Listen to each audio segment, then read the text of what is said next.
basically what I do when I go in a center, I work with new centers and centers that have been there for a while. And what I'll do normally is help set up the centers to meet all the pharmacy policies and procedures for the center, set them up, make sure they meet the federal standards. Also provide audits in the center. I go in periodically. Some centers require monthly visits, some we do quarterly. But we'll go in and audit the centers for all their medication usage, look at various areas in the center. We always go in and we write up reports, make recommendations for things that need to be corrected, some things that need to be improved. I sit on QI committees to help develop new policies, new procedures. When we have problems or we're looking for cost controls or things, I'll go in and help them set those up.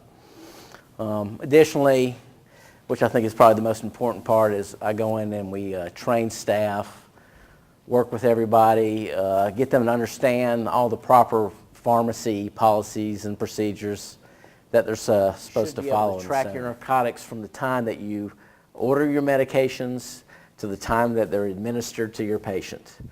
We use master control logs to identify what order forms are in our center and when they're being used to place orders.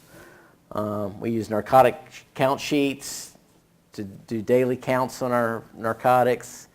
And when I say doing a daily count, I mean an actual physical count.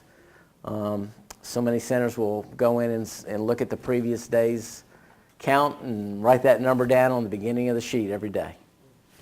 All those counts need to be verified with a second person, and there are so many days I'll walk in a center and they don't have a second signature on that log sheet.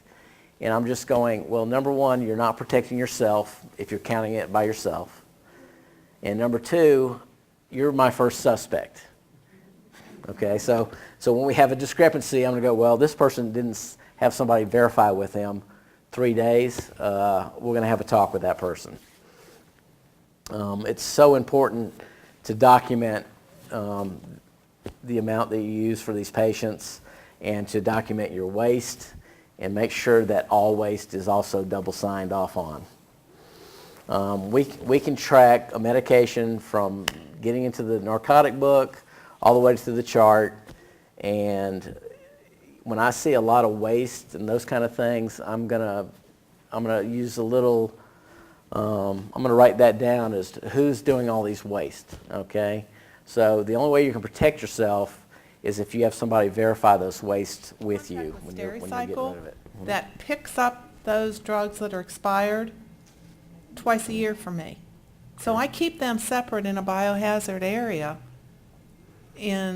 they're expired. I mean, it's a closed, locked door. Okay. They're separated from normal stock, right? Yes. Okay. Are they narcotics or are they just regular No, meds or what? Regular meds. Okay. Anything that's expired off my crash card or my stock drugs. And I leave them in the vials. I don't empty them. I mean, the only issue with that is I like a record of what's leaving. Do they give you a record of what you're taking?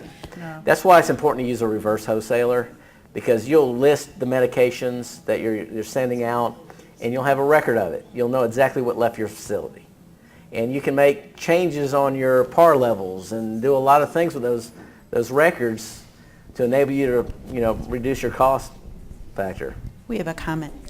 If you're going to waste, say, a partial tablet of a controlled substance, or maybe you got the wrong thing out, something like that, and you've got to waste it, and you're going to do that into your sharps box, be sure to crush that up before you put it in there, because when one employer I worked for, we had an employee taking the sharps boxes and shaking the pills out, and they actually found them in his home.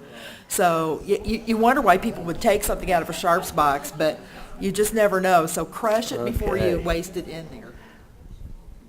Yep, that's what happens with abusers. Yeah.